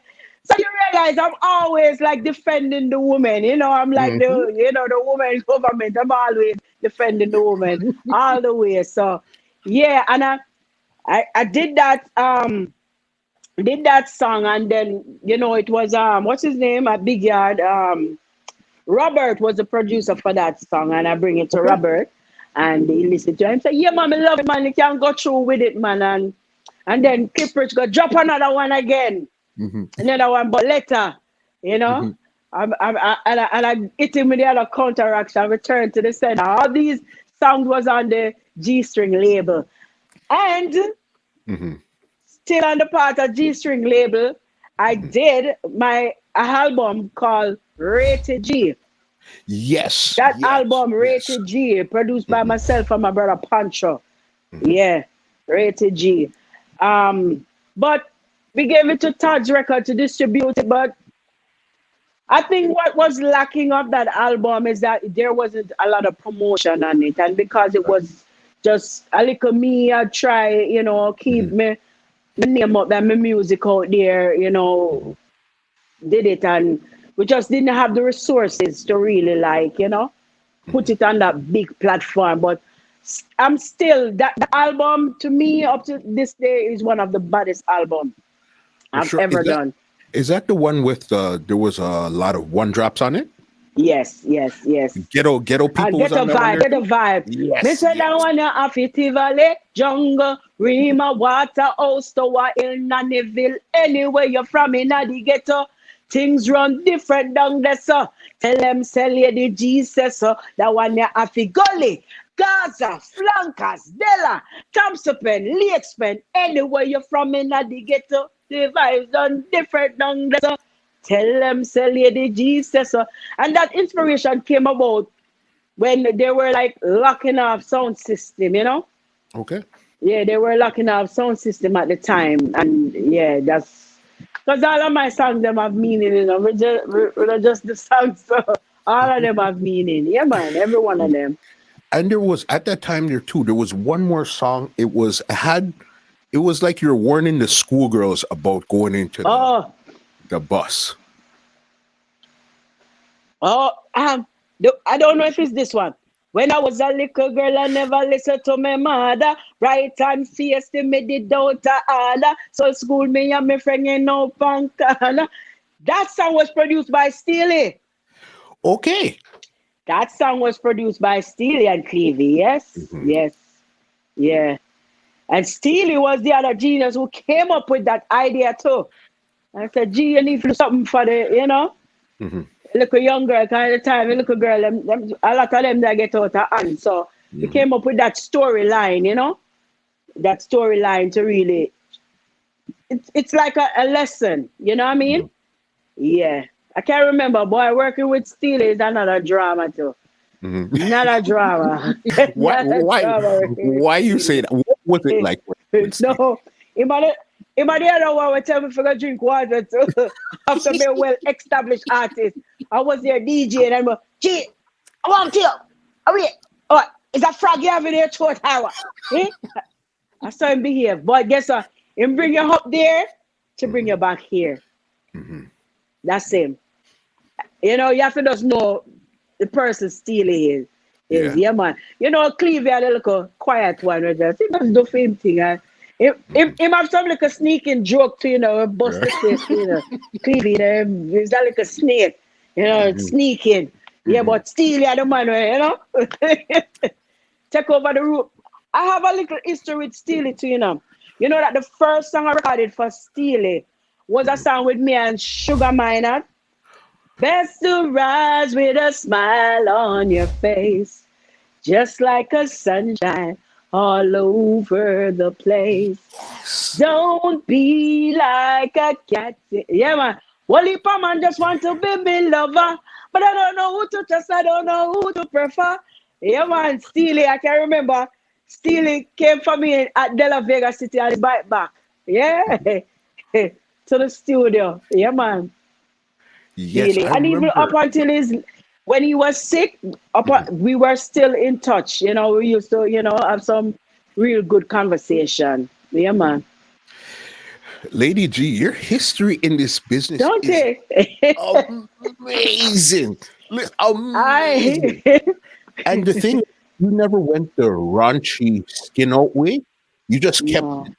militant, you kept it light, you kept it cultural, you kept everything, and you This brought is the real G. accolades This after is the real this. G. Mhm. This is the Crazy. real G. Yeah, Mhm. man. Crazy. And that brings us up to one of the biggest shows I seen you do in 2020 was Rebel Salute. What was it like Yes. to perform on that stage? And I seen you were dealing with them wicked out there too. All right. Rebel Salute now is one of my shows. Tony can just call me at any time. Mhm. Or me can just call Tony at any time and say, I'm ready, Mhm. to perform. But that year, to be honest, I never wanted because I did Rebel Salute, like I think it was 3 years before that. You Okay. remember when I was in that white outfit? That was a wicked performance Yes, too. yes, And yes. so I said, I think we're ready for Rebel Salute right now, man. We're ready Mhm. for Rebel Salute a year, 2020. And and what's his name again? The guy that deal with the organized who put the show together, to put the show together. Okay. He called me and said, no, Gma, we are talking about, man. You're ready for Rebel Salute anytime. You know what I mean? And because I told my booking agent, the bigs at the time, said, I don't think I want to do Rebel Salute. So that's when um I can't remember his name, called me, who worked for Tony Rebel, called me. And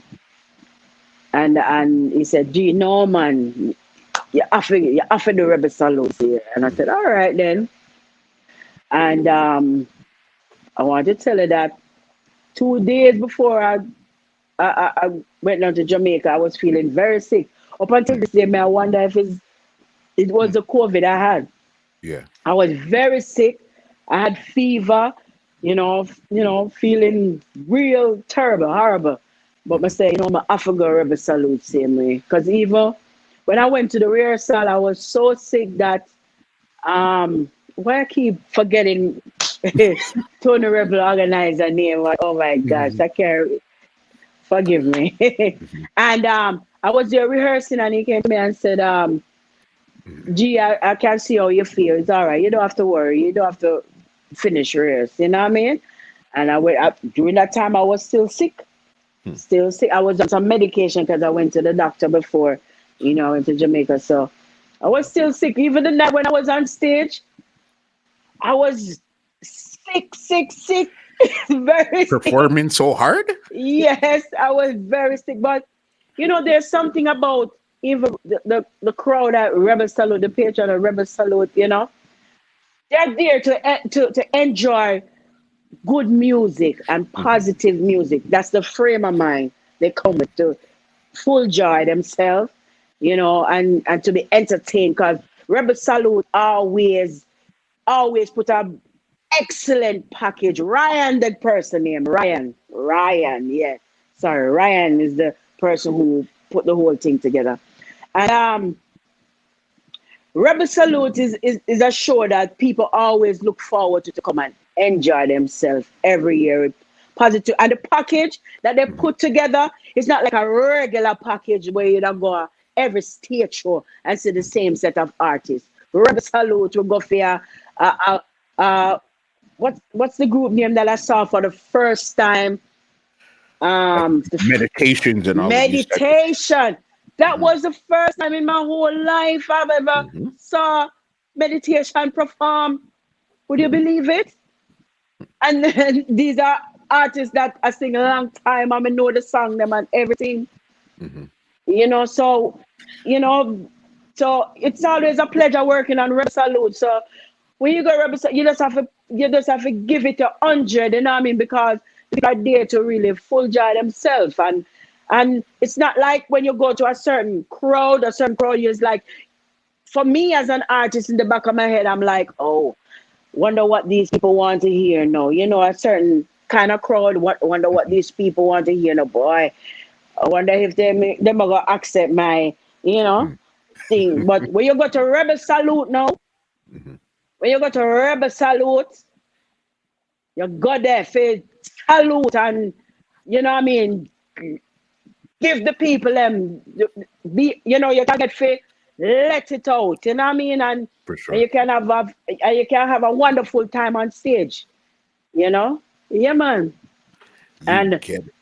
honestly, it was a even though because at some point I don't know if you watch a whole performance, my voice was going. My daughter was there helping me, Yes, she was to there sing too. Yes. because my daughter was there helping me. My voice was like wasn't having it, but I said, Hmm. I am going to please my people tonight, whether or not, and yeah, man, We big couldn't respect to think there Tony in the Rebel. crowd. Yes, We didn't think yeah, there. We didn't see the voice going. But I again, that's a was, good thing with a I performer. was. When you're coming from the sound system, Hmm. you know. I remember one night I went to a dance, with Black Scorpio, and General Trees Hmm. was there, and it was just, I don't think the other artist was there, it was just me and General Trees. So, dance go straight back to till the morning. And I think Trees was drinking a soup. I don't know if you remember this. He was drinking a soup and swallow and bite a pepper, a whole pepper, a whole mouth of fire. Yeah. And he was there DJing for the whole night. He must know for style it and DJ and do him thing. Yeah, man. So honestly, I'm really happy that I came from that school. Hmm. Yes. As you said, I get to experience all aspect levels of the music, and I'm happy to be a part of that. Yeah, man. Part That's a of that very journey. that's a very unique position to be into.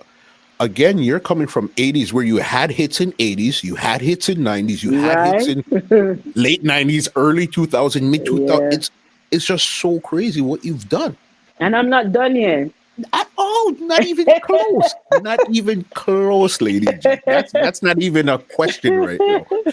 Behind I you, listen to that song every day that Marcia Griffith sing. I shall sing as long as I live. Yeah, man. I shall be doing this as long as I live. Yeah, man. I think I seen a video with you and her somewhere. I don't remember where it was. Did you Yeah. go on tour with her, or was just a My show that you did with first, no, my first European tour was with Marcia Griffiths. her? I Hmm. think that was in 2005, I think it was. Okay. Yeah, around that time, yes. And it was, trust me, a great experience working with such a legend. Yeah. Great experience, yes. Because, Marcia is, me, I like a little baby going out there with a Marcia Griffiths. Mhm. So, right there and then, I have to entertain the Marcia Griffiths audience Got you. and Marcia Griffiths audience. And we had one song together, Woman, Okay. that we did for Jermaine. That Mm. song did very well. That song is like an anthem. Mhm. And anytime we perform that song on stage is magic. Mhm. Up until this day, and that song done like couple years well. Yeah, and we went on that tour. It was an all-female tour with myself and Marcia, and the female band was there also, and Brick and Lace at the time. Okay. Yeah, they were the opening act, and trust me, it was, as I tell you, that was a great experience. I can remember performing in, I think it was in, I think it was in France. Yeah. And another thing again, Reach, I was there, like, I went on, I did my whole set, and and everybody was there and blah, blah, blah. When I was done, I was like, these people boring. Yeah. But even the MC wanted was to call me back on. I said, I don't want to go back up there. But after Marcia, because Marcia closed the show, but Marcia Griffiths closed the show, so she went on, she performed and wrecked the place. And then she could say, Lady G. When she said Lady G, is like, no, I was like, I would never think it was another Lady G. The whole place erupt. And we just burn it down. You know what I mean? So, I mean, those things kind of teach me a lot, you know, as an artist. When you go on stage, don't watch the crowd. Don't watch the crowd. Give it your 100%. And that will speak for you in the long run. Just go up and give it your 100%. Yeah, man. And that is what sound system taught me. You know what I mean? You're standing around there in the arms. You don't have a big crowd looking in nobody's face. You have to go in here, so yeah, man, I will joy with yourself too, yeah. And Yeah, find man. it. You understand. Yep. Behind Yep. you, I see some trophies. What trophies are those that you are Oh, awards that you've gotten throughout the I years? can turn the camera a little. This is like nothing, you know, because Yeah. half of my trophies in Jamaica, you know, where I get all the DJ of the year. I think it was 1988, 1989. It was like 5 years straight. I got the What? female DJ of the year, yes. But this is an award I got from Black Scorpio when he was celebrating his I think it was 50th? 50 years, yeah, in the business. That was September 20th. And that was another award that I got up here in New Jersey in 2009. Female DJ of the year 2009. You know, this is nothing. Yeah. This is nothing. I should be in Jamaica to show you all those trophies. Some of them is at my mother's house. You know, some of them is in my house in Jamaica, so they're all over the place. But this is like the newly ones. And this is another one too. I got this one also too. This other one is Wow. another award I got too. Yeah. I don't remember this one is from, but another award. Crazy. Yes. Highly decorated, you understand. I have Yes. two more questions before I get you out of here. Yes. All of you spoke about Papa San, Chevelle Yes. Franklin, Danny Brownie, and a couple more of them. They turned Christian and stuff like that. They were all dancehall doing their stuff. Has there been Yeah. any point in your career where you felt pressure to go walk that same lifestyle also? No, not at all. No. And I still do keep in touch with Papa San. I still keep in touch with Chevelle Franklin. Still keep in touch with Chrissy D. No, never. No. You know, one day Shelly Thunder looked at me and said, she said to me, because me and Shelly Thunder is very good friends, so very good friends. She said to me, Lady G, you know that the only thing you need to do now is baptize. Because I don't see you doing anything that is out of the way. No. All you need to do now is just, because from years, I know you. I've never seen you try, live a certain lifestyle or, do certain things. You just need to baptize now. Laugh. Yeah. Yeah, man. I'm not no Papa San always praying for me. Chevelle always praying for me. Yeah, man. But at the end of the day, everybody has their own path to walk. 7 brothers, 7 different minds. Yes. You understand? Even Lady Star tell me the same thing too. Even Lady Star said the same thing to me. Yeah. But I don't know. I'm at peace with myself. I don't know. I'm a God-fearing person. I always pray and I believe. I believe in the Almighty God. So it's like I don't know if going to the church make a big difference. I don't know, but I mean, the Almighty know what He have in store for me. So whenever, For sure, you understand yes, that. whenever, yeah. Right now, we're in 2021. We see a big show coming up with you on Yes, it. best of the Best best. of the best. Yes, All I'm right. looking forward. I'm looking forward to that show from 2020. Hmm. What could they expect from the Yes. great Lady G in some on that type of show there? Mm. Honestly, just a magnificent performance. Hmm. I don't know, but I'm not tooting my own on, but there's something about me. Like it's to me, it's like a spiritual vibe. Like when I go on stage, it's like, all right, even prior up to this interview, I was like, what am I gonna talk? What I'm gonna say? What I'm gonna talk? I don't even remember some of the things that I do and stuff like that. And I'm like, uh, whatever. It's something that I'm always like that. Yeah. So it's like I'm going on a show to perform. I know the songs that I'm going to sing, but honestly, I don't know what I'm gonna say. I don't know what approach I'm gonna take. Got It's you. just like it's just something just spontaneous. It's just Yeah. the spirit of the music just move me, and that's it. That's all I can say. Is just the spirit of the music just move me, You get it. and the audience can just feel it, you Hmm. know.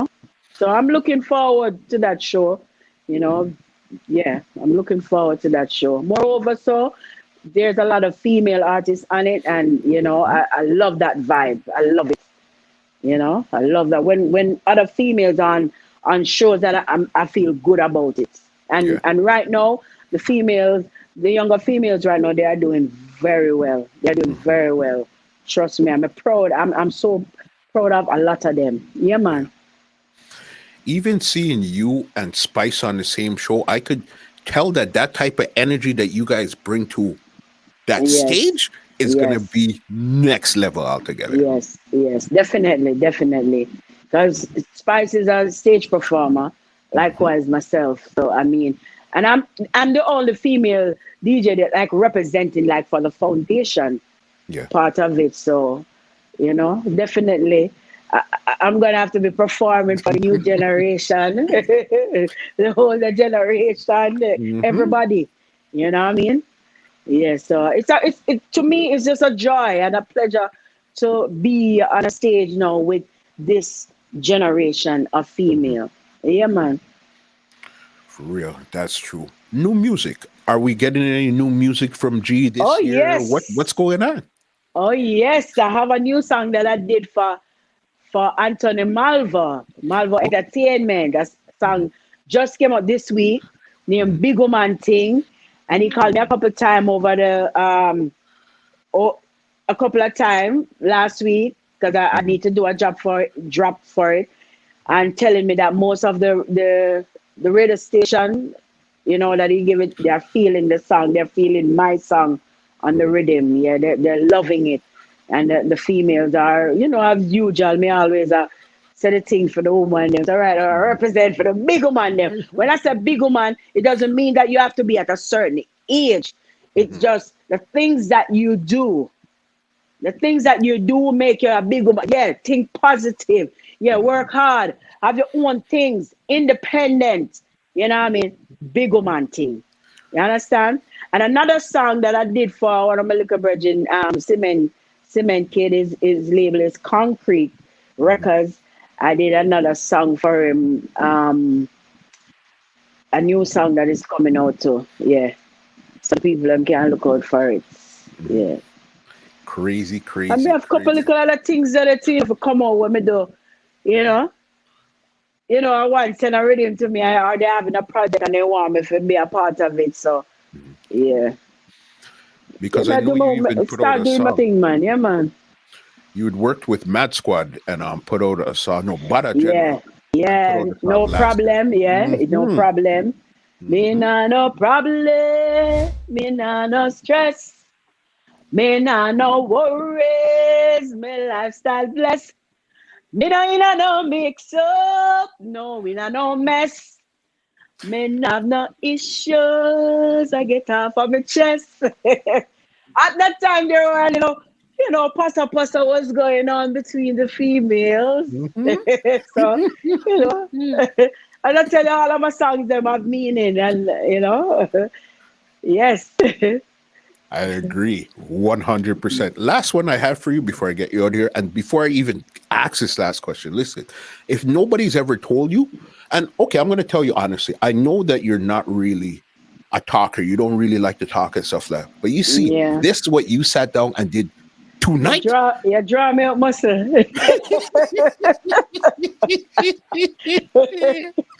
Listen, what you've shared with us tonight is nothing short of amazing. Nothing short of amazing. Thank you so much for sitting down. You're welcome. You're welcome. You understand. Last one I have here for you. You've had this career, 80s to right now. Yeah. When has been the highest point of your career, and when has been the lowest point of your career thus far?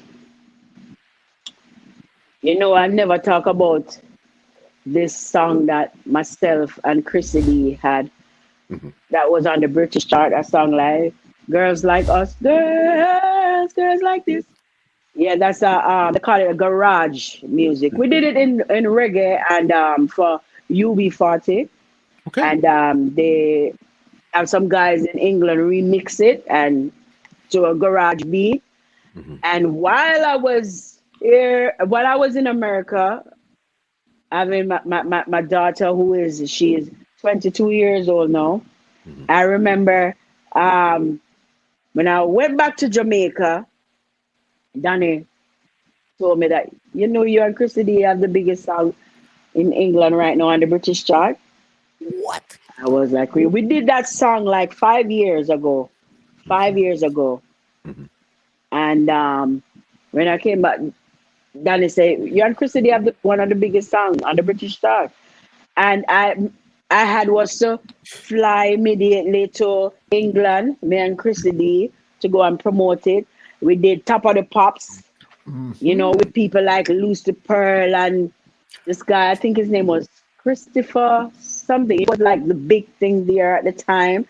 And a couple more other big artists. And we did Top of the Pops, and we did all the big stations in England and a couple of performances. And yeah, when, you know, listening to the radio, like, oh, Britney Spears is number 3, and Girls Like Us, Lady G and Chrissy D were like, really?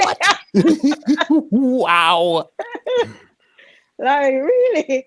Like, you know, my family and my friends saw me on, you know, BBC and all of them, like, you know what I mean? That was like, you know, a real high point of my career. And I want to tell you that song is the biggest royalty I've ever gotten, and a lot of people don't know that song.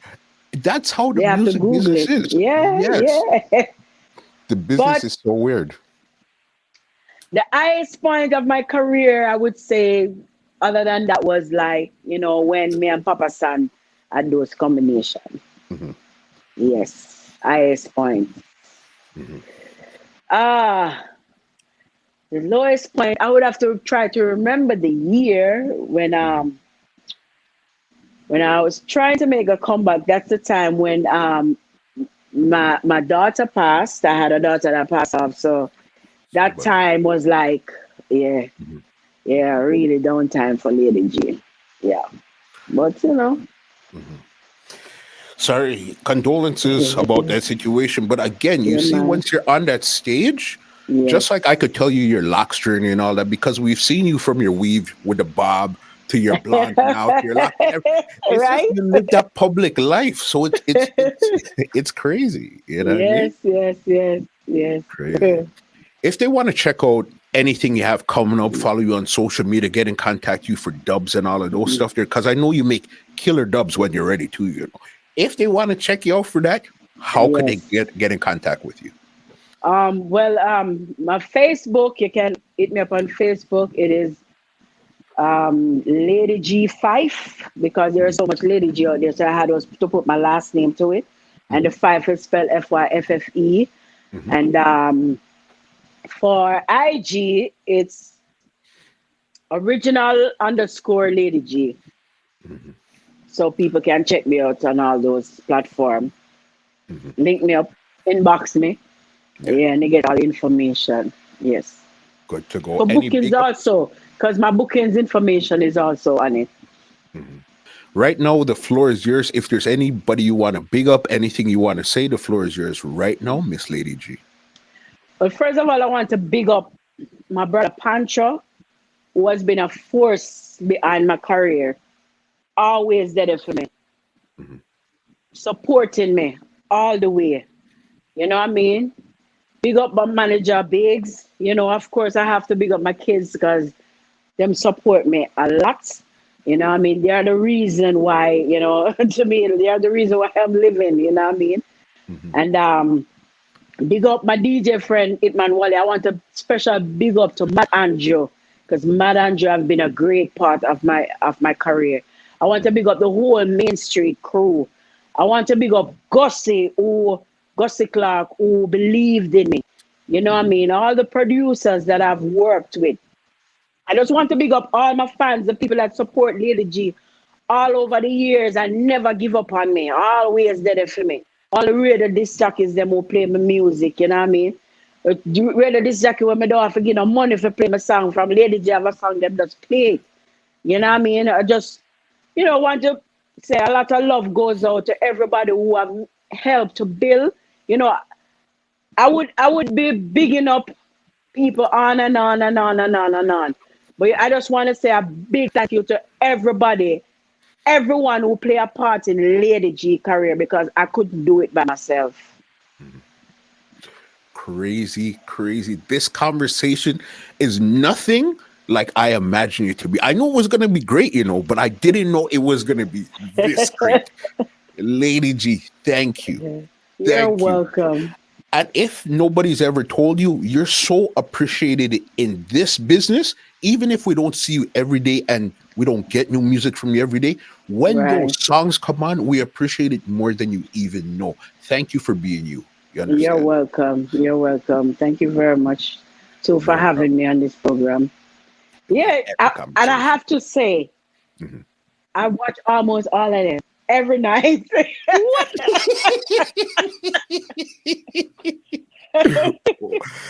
That's Yep, that's that's a big thing coming yep, from somebody like you yep, that yep, really's yep. been there Even and though been people around. might not see me out there on the social media and everything, I'm in tune to Mhm. everything that's going Yeah. on. All right. All right. Yep. I see you. I hear you. All right. So then you know this then. Before I get you out of here, you know I'm gonna ask you for an old school medley before we go, right? Okay. If I All can right. remember them. Ready? All Mhm. right. No care me name, no spread no rumor, show me no respect. No show me living at the ghetto, show me no respect. No care me name, no spread no rumor, show me no respect. No show me living at the ghetto, show me no respect. And that, so about that come here with the galley trend, just ease off, breeze off. You know, yes, get album, now they are it again, just ease off, breeze off. Do you not get me now? You want look, my friend, just ease off. Breeze off. Me tell you now, I said they come back again, just ease off. All that. Moschino, Versace, me fling down. You know what, Dulce and Gabbana, we ya bring down. Cause I'm the lover, we ya travel and a bustle every day, but they can't ship back me new window. And all that. Say Papa San say you are Miss Lady G, say you are this. Mind you this, try the relationship. Say Papa San say you are Miss Lady G, say you are this. Mind you this, try the relationship. And all that. Man have a right to, man have a right to. If you don't hurt me, me now go hurt you. Cha. Man have a right to, man have a right to. If you don't hurt me, and that. Enough guy can't go on like no bad man this year. Cause all way I go and answer sitting with me here. The one them will make people see them and a scare. The woman the higher that sit down for them like cheer. Both them a bad man will run Kingston today. You when them carry respect maximum. He in a me bedroom, me want him joke me down. How when him come him joke me with a play gun. But him a bad man. Bad man for who? Bout your bad when you don't have a clue. And that me say perform. If you know your man a bad man, turn him on. Make him after this perform. Make we have a good time. While yeah man. All right. Listen to me, Lady G, just how you just went into it. And it's like we know the songs, but once you hear them again, it's like, holy smokes, Yeah yes. man. You understand? Wow. Yep. Lady G, And the Thank you list so goes much. on. You You're didn't even go welcome. into 1% of what Don't your catalog is. Not it? even one. Not even one. Listen, Yep. let me give you an outro and get you out of here because this conversation is one for the books. Yeah, Holy man. smokes. Thank you again. You're welcome. It's a You know what I pleasure. mean? All right. So, ladies and gentlemen, this is Muscle, and this has been another Two Line Music Hut's Entertainment Report podcast, and we are out. Bam. This podcast is brought to you by www.twolinedmusichut.com.